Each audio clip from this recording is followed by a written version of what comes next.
AIO? My coworker took video of me outside of work to prove I'm not disabled. I never thought I would find myself in a situation like this, but here we are. Let me take you back to January 14th, 2026, when my life took an unexpected turn.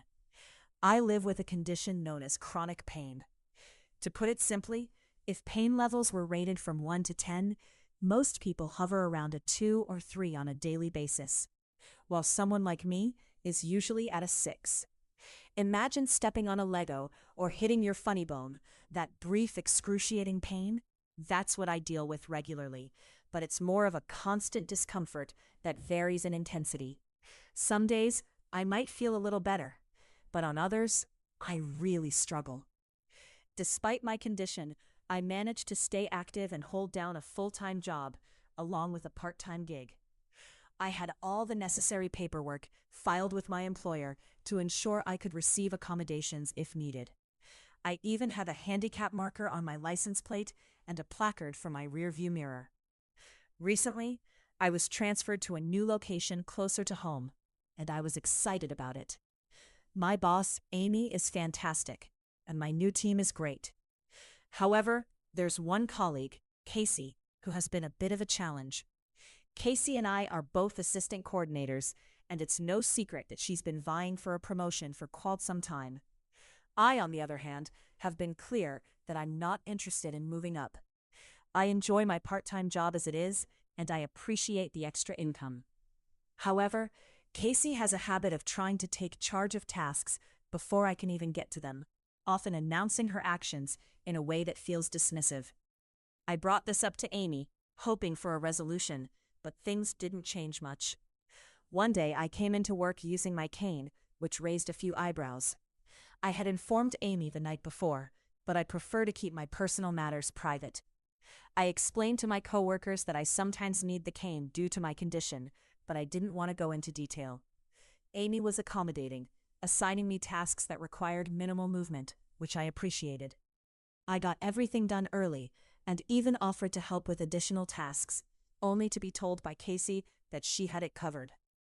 The following day, I still needed my cane, and while I was completing my work, Casey made a snide remark about my ability to handle tasks with the cane. I brushed it off, thinking it was just her usual attitude. But then, as we walked to the parking lot together, she made a shocking statement. She claimed, "So I know you're not disabled, by the way." I was taken aback and asked her what she meant. She simply repeated her assertion, insisting that I shouldn't use my cane the next day. I was left feeling confused and a bit unsettled. Later that evening, I met my best friend Joy at a bar. I brought my cane, but didn't always use it, laughing and enjoying myself. The next day, I woke up with heightened pain and took my cane to work, texting Amy to let her know I was doing okay in small bursts. When I arrived at my part-time job, Casey saw me with the cane and turned red with anger. She ignored me completely, but I tried to stay focused on my tasks. As the day progressed, Casey continued to make snide comments, and I couldn't shake the feeling that something was off. Then, as we finished work, she walked with me to the parking lot again. This time, she showed me a video on her phone. It was footage of me at the bar the previous night, looking happy and carefree. I was stunned. "Why do you have a video of me?" I asked, feeling a mix of confusion and anger. She claimed it was proof that I wasn't disabled. I was horrified. The invasion of my privacy was staggering. I had never consented to being filmed, especially not for the purpose of undermining my condition. The situation escalated quickly, and I felt trapped in a hostile work environment. My mind raced as I tried to process what was happening. How could someone go to such lengths to discredit me? I knew I had to take action. I reached out to Amy, explaining everything that had transpired. I felt a wave of relief when she took my concerns seriously. It was clear that Casey's behavior was unacceptable, and I wasn't going to let her undermine my struggles. I was determined to stand my ground and ensure that my rights were respected in the workplace. This experience has been a wake-up call for me. It's a reminder of the importance of standing up for oneself and the need for a supportive work environment. I hope that by sharing my story, I can raise awareness about the challenges faced by those with invisible disabilities and the importance of empathy and understanding in the workplace. I never thought I'd find myself in a situation like this, but here I am, sharing my experience with you all. It all started when a coworker of mine, Casey, took it upon herself to film me outside of work, claiming it was proof that I wasn't disabled. You see, I have a condition that affects my mobility, and while I may use a cane at work, that doesn't mean I can't stand up to hug a friend or walk a few steps to grab a drink at a bar. It's just not how my condition works. When I confronted Casey about her behavior, she dismissed my concerns and insisted that I shouldn't use my cane the next day.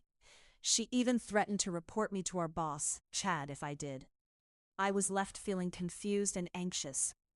I wanted to explain that my experience with chronic pain is complex, and it doesn't fit into a neat little box. But before I could gather my thoughts, she drove off, leaving me feeling unsettled. I decided to send an email to both Casey and Chad, detailing what had happened. I wanted to preemptively address this bizarre situation because I was worried about the implications of her actions. I was anxious and paranoid, and I didn't want to overreact, but I felt I had to say something. After sending the email, I felt a bit of relief, but I was still on edge. The next day at work was oddly quiet. I was assigned to the admin booth, handling paperwork and spreadsheets, while Casey was relegated to the back office. I didn't see her at first, which was a relief, but I couldn't shake the feeling that something was off. I even turned on a voice recorder app on my phone, just in case I needed to document anything unusual. But I'd rather be prepared than caught off guard again. Eventually, I caught a glimpse of Casey. She looked at me and immediately turned away, which made my stomach drop. It was clear she was avoiding me. Amy, my supervisor, was supportive but vague, which only added to my unease.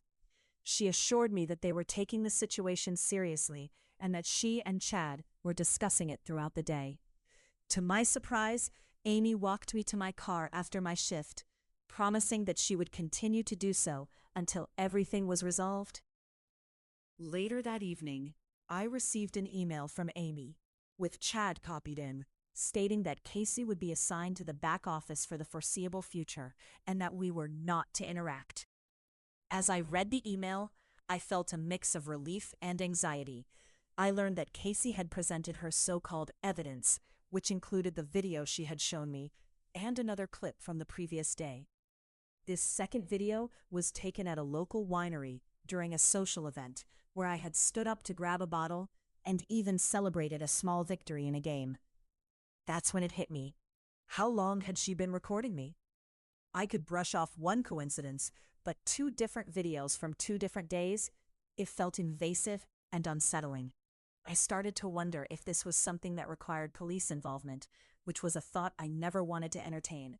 As I sit here typing this from a different bar, trying to find some normalcy amidst the chaos, I can't help but feel a mix of emotions. I'm frustrated, anxious, and a bit scared. I just wanted to enjoy my time out, but now I'm constantly looking over my shoulder. I hope that this situation resolves itself soon, but for now, I'm left navigating the uncertainty of it all. I never thought I would find myself in a situation like this, but here I am, sharing my experience with you. It all started when I noticed something unsettling happening at work. I had a coworker, Casey, who seemed to have taken a strange interest in me. At first, I brushed it off, thinking maybe I was overreacting.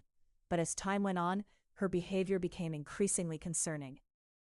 One evening, after a long shift, I was outside with a couple of friends when I noticed Casey lurking nearby. It felt like I was being watched, and I couldn't shake the feeling that something was off. My friend Joy had been there during my shift, just in case I needed backup, and I was grateful for her presence. However, I felt a constant sense of unease, scanning the room for Casey at every turn. It was exhausting and left me feeling vulnerable. I decided to document everything, following the guidance of Human Resources. They assured me that they were taking the situation seriously and had implemented measures to keep us separated. I was relieved, but I still felt the weight of the situation pressing down on me.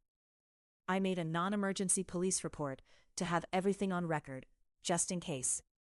Fast forward to a week later, and I was still grappling with the aftermath of the situation. My pain levels had spiked, prompting me to take a break from my full-time job to focus on self-care. During this time, I found solace in gaming and gardening, which helped me recharge. I was thankful for the support I received from the community, especially from those who checked in on me. As I continued to navigate this challenging situation, I learned that legal matters were now involved. I had no idea our organization even had a legal department, but they were now working alongside HR to address the issue. The communication from HR had been quiet, which I took as a positive sign. Meanwhile, Casey was transferred to an administrative position at a different office, far away from my daily life. I hadn't seen her since, and I was grateful for the peace that had returned to my workplace. However, the revelations didn't stop there. I discovered from multiple coworkers that Casey had been spreading rumors about me since I joined the campus. She painted me as a danger to the students and claimed I had an explosive temper, which was completely contrary to how I was perceived by others. I was known for being soft-spoken and often told I needed to be stricter with students. It was frustrating to hear that she had been trying to undermine my reputation. Despite the challenges, there were some unexpected upsides. I became the sole person in my role at the campus, which came with a pay raise. While it wasn't the way I would have chosen to advance my career, I decided to embrace the opportunity. I continued to document everything, as advised by HR, and so far, things had remained quiet. I also took proactive steps to ensure my safety. I filed a police report, which served as official documentation of the situation. Although filming in public isn't illegal, I wanted to make sure everything was on record. My friends rallied around me, helping me clean my car and install security cameras around my home. I even discovered that my car had a dashcam feature that I hadn't been using, so I began to back up footage from my time at work. As I reflect on this experience, I realize how important it is to trust your instincts and seek help when you feel uncomfortable. The support I received from my friends and community made a world of difference, and I'm grateful for the steps I took to protect myself. While I hope to put this chapter behind me, I know that I'm stronger for having faced it. Thank you for listening to my story, and I hope it serves as a reminder to always prioritize your safety and well-being. I never imagined that my life would take such a dramatic turn due to a coworker's actions. It all started when I discovered that Casey, a colleague at my part-time job, had secretly filmed me outside of work. Her intention?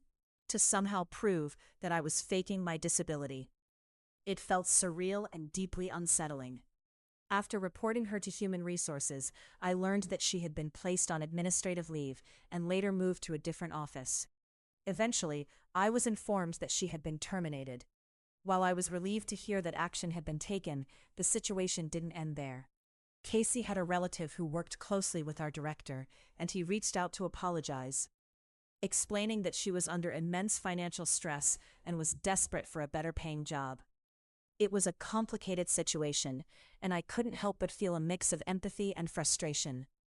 As the dust began to settle, I found myself grappling with the aftermath.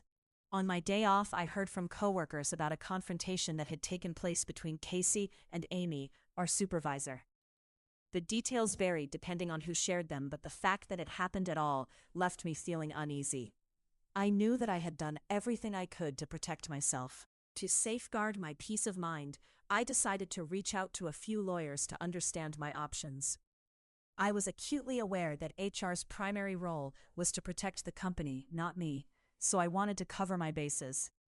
I scheduled a meeting over Zoom during my lunch break, hoping to gain some clarity on the situation. Despite the stress, I continued to document my walks to and from my car, a precaution suggested by my therapist. She had reminded me to be proactive without letting fear take over my life. My mental health journey had been challenging, and I was determined not to let anyone shrink my world again. As I navigated this turbulent time, I encountered a wave of judgment from some online commenters. Many questioned my social life, pointing out that I went to bars, I felt the need to clarify that just because I enjoy socializing doesn't mean I have a drinking problem. I went to bars to connect with friends, and sometimes I opted for a mocktail or soda. My past experiences had made me acutely aware of the dangers of addiction, and I was committed to taking care of myself. I also faced scrutiny about how I managed to work 2 jobs and still go out. The truth was, I worked from home full-time and part-time at the school. If I went straight home after a long day, I often found myself working late into the night. Going out was a way for me to decompress and not let my job consume my entire life. I remained cautious about my safety, but I was also determined to live my life fully. I was grateful for the support of my friends and therapist, who encouraged me to keep moving forward.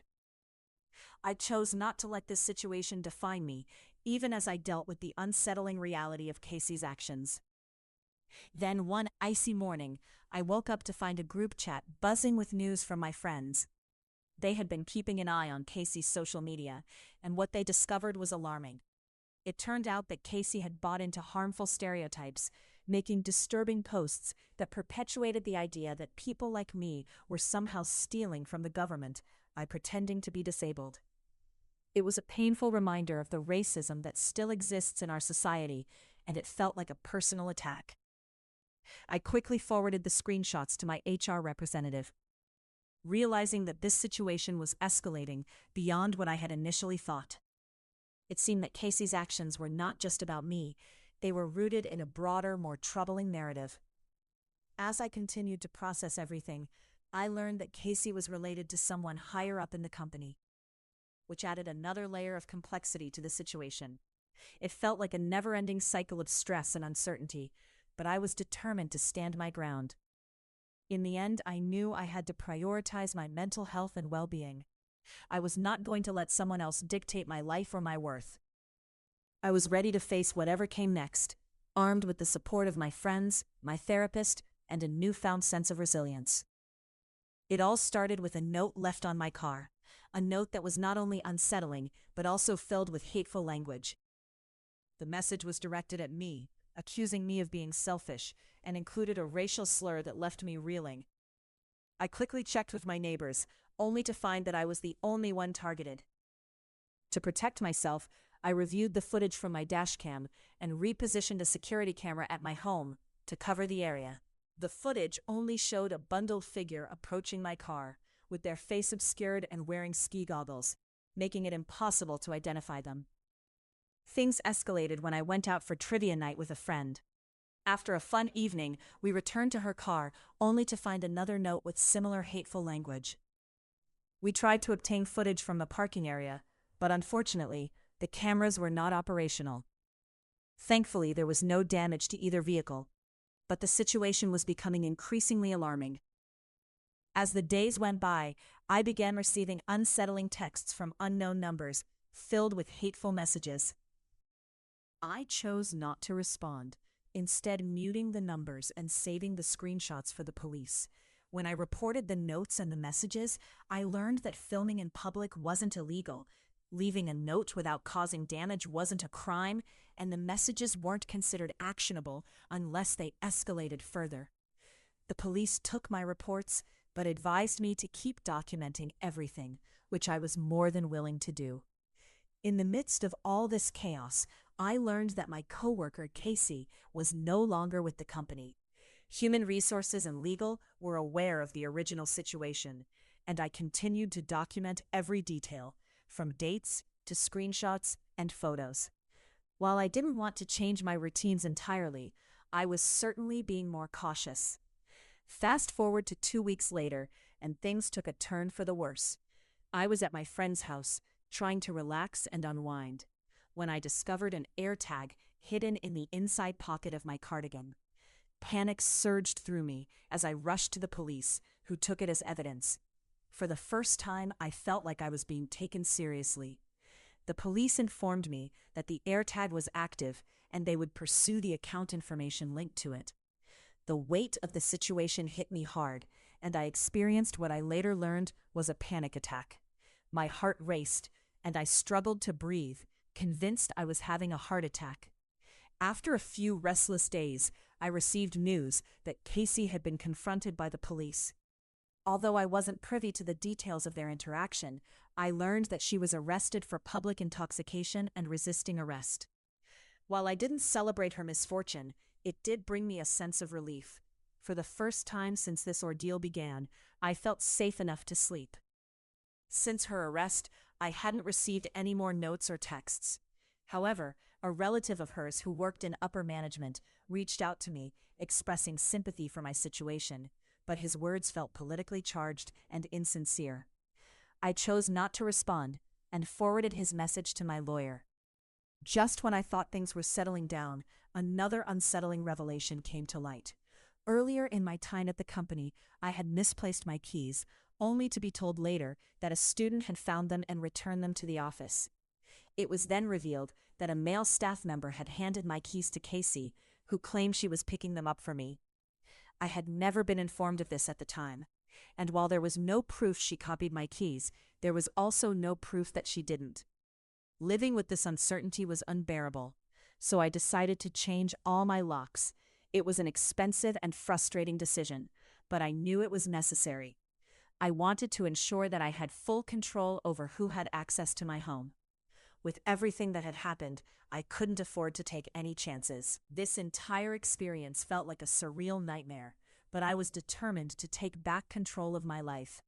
I was grateful for the support of my friends and the legal guidance I had, and I knew that I would continue to fight for my peace of mind.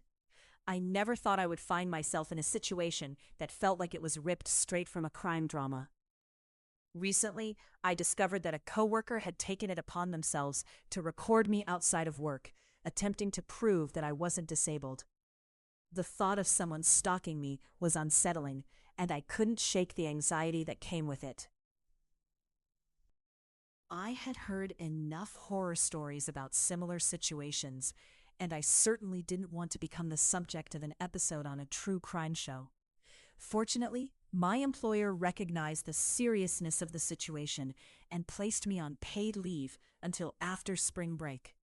This decision came directly from Human Resources, and while I didn't request it, I was relieved.